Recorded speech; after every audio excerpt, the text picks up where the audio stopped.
ते थोडक्यात मागे पुढे झालेत ते त्यांच्या आत्ता लक्षात आले म्हणून त्यांनी सांगितलं की असं झालं तरी हरकत नाही. हो की नाही? पण मिरची मात्र पहिल्यांदा मागणच घातलीये मी. ठीक. आता हे झाल्यानंतर आपण पनीर घालणार आहोत. पनीरचा किस. पनीर किस करून घेतला आहे. शक्यतो तो मोडू पण द्यायचा नाहीये, फक्त जस्ट परतून घ्यायचं आहे. हळूवार जरा त्याला. आपले सारण तयार झालेलं आहे, कारण हे थोडंसं कच्चं असलं तरी हेल्दी असतं. बरोबर. आणि त्याच्यानंतर कोथिंबीर, बरं, चवीपुरतं मीठ. वा, कोबीचा शंख किंवा हिरवा शंख म्हणलं तरी चालेल याला. ऑलमोस्ट हिरवाच सगळं पदार्थ आहे. चवीपुरतं मीठ घातलेलं आहे आपण. हां, सगळं पदार्थ शिजलेलेच आहेत तसे. बर. गॅस बंद केल्यानंतर आता आपण चीज घालू.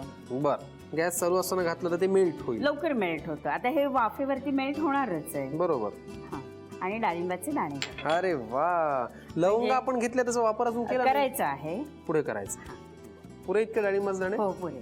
ओके. आणि त्याचप्रमाणे थोडेसे लिंबू पिळणार आहोत. लिंबू सुद्धा नेहमी गॅस बंद केल्यावरच पिळावं, म्हणजे कडवटपणा येत नाही पदार्थाला. लिंबू आपण पिळलं. पुढे आता आपण हे तयार झालेलं सारण कोबीच्या पानामध्ये भरणार आहोत. आणि त्याचा शंख तयार करू. कोबीचं पान जे आपण गरम पाण्यामध्ये भिजवून घेतलेलं आहे. ह्या पानामध्ये आपण व्यवस्थितपणे फोल्ड करून त्याच्यामध्ये हे सारण भरणार आहोत. बर. आणि अशा पद्धतीने ते फोल्ड करून व्यवस्थित फोल्ड करून त्याला लवंग लावणार आहोत. बर. गरम पाण्यात घातल्यामुळे टोचायला बरं पडेल, नाहीतर ते पान फाटून जाईल. बरोबर. आता हे असं तयार झालंय आपलं कोबीचं चा शंख. बघा, उलटून केल्यावरती सुद्धा तो शंखासारखा त्याचा आकार दिसतो. आणि हा शॅलो फ्राय आपण करणार आहोत. ओके. पण आपल्याला एक काही हा कोबीचा शंख पुरणार नाहीये. आपण दोघांत म्हटल्यावर किमान 2-3 तर व्हायलाच पाहिजेत. आपण हे असे शंख तयार करून घेऊयात आणि मग शॅलो फ्राय करायच्या कृतीकडे वळूया. चला. शॅलो फ्राय करण्यासाठी आपण हा पॅन घेतला आणि त्याच्यावरती तेल पण टाकून घेतलं.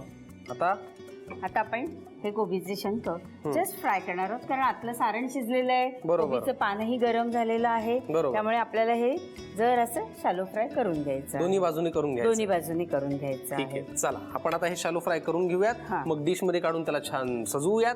तोपर्यंत तुम्ही लिहून घ्या कोबीचा शंख या रेसिपीसाठी लागणारं साहित्य आणि कृती. कोबीचा शंख बनवण्यासाठी लागणारं साहित्य: कोबीची पाण्यात भिजवलेली पानं, गाजर, डाळिंबाचे दाणे, सिमला मिरचीचे तुकडे, कोबीचा किस, मोड आलेले मूग, चीज, पनीर, वाफवलेले मटार, लवंग, कोथिंबीर, लिंबू, आलं लसूण पेस्ट, मिरची आणि मीठ. कृती: प्रथम फ्राईंग पॅन मध्ये तेल गरम करून त्यामध्ये अर्धा चमचा आलं लसूण पेस्ट, मोड आलेले मूग, वाफवलेले मटार आणि किसलेला कोबी घालून सर्व एकत्र परतून घ्यावं. नंतर त्यामध्ये गाजराचा किस, हिरवी मिरची, सिमला मिरची, पनीरचा किस, कोथिंबीर आणि मीठ घालून सर्व एकत्र करून गॅस बंद करावा. नंतर त्यावर चीज, डाळिंबाचे दाणे आणि लिंबाचा रस घालून पुन्हा सर्व एकत्र करून घ्यावं. भिजवलेल्या कोबीच्या पानामध्ये सारण भरून पानाच्या कडा लवंग लावून बंद करून घ्याव्यात. नंतर फ्राईंग पॅन वर तेल गरम करून कोबीचा शंख शॅलो फ्राय करून घ्यावा आणि सर्व्ह करावा. तुम्ही नीट काळजीपूर्वक ऐकलं, लिहून घेतलं तर तुम्हाला फायदा आहे. हो की नाही? बर. पुढे नंतर बेल पेपर्स. बर. याच्यामध्ये बेल पेपर पण आहे आणि कॅप्सिकम बी आहे. कॅप्सिकम पण आहे. 3 से 4 टेबलस्पून. बर. नंतर मीठ चिमूटभर हा मराठी शब्द तुमच्या बरोबर लक्षात राहिला. कसं काय गडे? आम्ही सारे खवय्ये बघून म्हणजे बघा आपला कार्यक्रम कुठपर्यंत पोहोचलेला आहे. तुम्ही स्वतः क्लास घेत असूनही तुम्ही आम्ही सारे खवय्ये पाहता. वेगवेगळे रेसिपी करणारे शिक्षक सुद्धा आपल्या या क्लासमध्ये आहेत. हो की नाही मॅडम? वा. मी तुम्हाला स्टुडंट नाही म्हणलं, पण तुम्ही पाहता, प्रेक्षक आहात. काय पुढे आता? नंतर आता राजमा, जो आपण ऑलरेडी बॉईल केलेला उकडलेला राजमा. किती लागणार आहे? सगळं 1 कप. खूपच तुम्हाला अगदी आत्ता भूक लागली आणि आत्ता खायचं तर तुम्ही कॉर्न सुद्धा घेऊ शकता. त्याच्यात थोडी व्हरायटी पाहिजे तर राजमा आणि कॉर्नही घेऊ शकता. त्यातही थोडी व्हरायटी पाहिजे तर राजमा, कॉर्न आणि पनीरचे क्यूबही घेऊ शकता. किती हुशार स्टुडंट आहे मॅडम. मी थोड़ा कंसेशन देंगी ना आपको क्लास में आऊंगा तो? पूरा फ्री. अरे पूरा फ्री, आपको भी पूरा फ्री आज की रेसिपी. पुढे काय करायचंय? नंतर त्याच्यात 2 चमचे चिली सॉस आणि 4 चमचे टोमॅटो केचप. हे चिली सॉस. 2 चमचे चिली सॉस हमने डाल दिया. अभी आगे आता टोमॅटो केचप. हा किती? 4 चमचे. 4 चमचे पूर्ण टाका. हे 4 चमचेच आहे. बरं ठीक आहे. तर तुमची घरी भाषा कुठली वापरता तुम्ही मग? गुजराती. गुजराती. તમે ગુજરાતી છે? હા, અમે કચ્છી છે, હા, પર લેંગ્વેજ ગુજરાતી બોલે છે. હા, લેંગ્વેજ ગુજરાતી બોલે છે. હા, રેસીપી આપણ કરે છે, રેસીપી મેક્સિકન કરે છે. મેક્સિકન કરે છે. બરાબર, તમે ગુજરાતી છે. હા, તમે મરાઠી છે, અમે ગુજરાતી છે, અને રેસીપी મેक्सिकन છે. व्हेरी नाईस છે. पुढे काय करायचं आता? आता नंतर त्याच्यात आपण सीझनिंग टाकूया. 1 teaspoon mix herbs. Okay. Mix हर्ब्सला मला वाटतं जरा तुम्ही बारीक करून घेतलंय का? हा, कारण ती अगदीच पावडर फॉर्म मध्ये आहे ना. 1 टीस्पून मिक्स हर्ब्स ओके. आणि 2 teaspoon taco seasoning. Taco seasoning जे आपल्याला बाजारात मिळू शकते. और लगेगा? ओके. आता पुढे आता त्याच्यात 1 चमचा बटर, 1 टेबलस्पून बटर. बर, 1 टेबलस्पून बटर आणि 1 क्यूब चीज. वा. गॅस आपण बंद केलाय. पुढे याला थंड होऊ द्या. गार करून घ्यायचं. गार करून घेऊयात आणि मग पुढच्या कृतीकडे वळूयात. चला. टाकोज साठी लागणारं हे मिश्रण आपण गार करून घेतलंय. पुढे काय करायचं हौसाजी? आता हे टेकोशेल घ्यायचं. ओके. त्याच्यामध्ये हे आईसबर्ग लेटिव्ह असं ठेवायचं. ओके. त्याच्यात हे 1 टेबलस्पून स्टफिंग. बर, ठीक आहे. हे फिलिंग करायचं त्याच्यामध्ये. त्याच्यात फिलिंग करायचं. ओके. नंतर त्याच्यावरती हे पर्पल कॅबेज, कॅरेट आणि हे कॅबेज. ओके. सजवायचं. क्या बात आहे. दिसायला पण खूप छान दिसतंय. आणि थोडंसं चीज किसून घालायचं. ओके. अरे वा, तुम्ही याची प्लेट सुद्धा वेगळी आणली आहे ना. सुपर्ब. ह्याच्यावर चीज किसून घालू मी? नंतर 3 एकत्र. बर, ठीक आहे.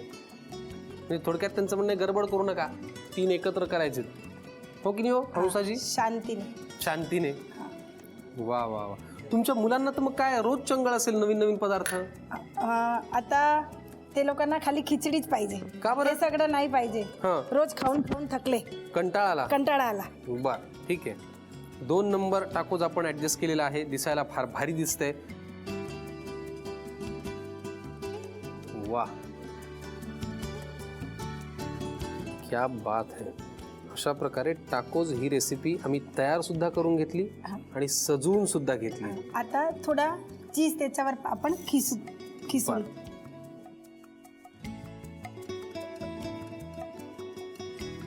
क्या बात है. तुम्ही म्हणालात आणि इकडे कांद्याची पात ठेवून सजवायचं. वा वा. तुमचे क्लासेस 21 वर्ष चालतात. यात काही नाविन्य किंवा यात काही सरप्राइझिंग मला वाटत नाही. तुमची क्लासेस पुढचे असे 40-50 वर्ष सुद्धा चालू शकतात. कारण तुम्ही चवीला जे करताय ते आता ते अप्रतिम असेलच, पण तुम्ही ज्या सफाईदारपणे ते सजवताय ना ते खूप आउटस्टँडिंग आहे. म्हणजे कुणीही याला अप्रिशिएट करेल. आणि 170 ने याची किंमत बाहेर 270, 370 असेल तरी मी पे करायला तयार आहे. हे इतकं छान आहे. पण तुम्हाला अजिबात पे करायची गरज नाही. इतका छान पदार्थ तुम्ही घरी पाहू शकता.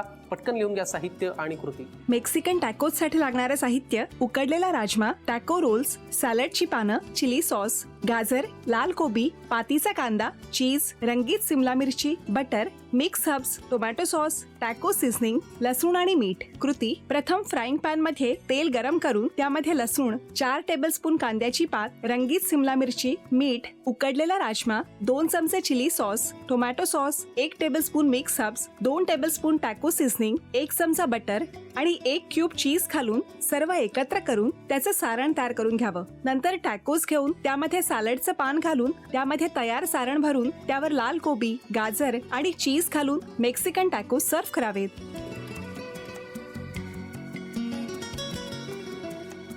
आजची आपली जी पहिली रेसिपी आहे ती आहे वेजी मसाला चीजी टोस्ट. मंडळी, आता वळूया आपल्या पुढच्या रेसिपीकडे, चीजी स्टफ मशरूम मसाला.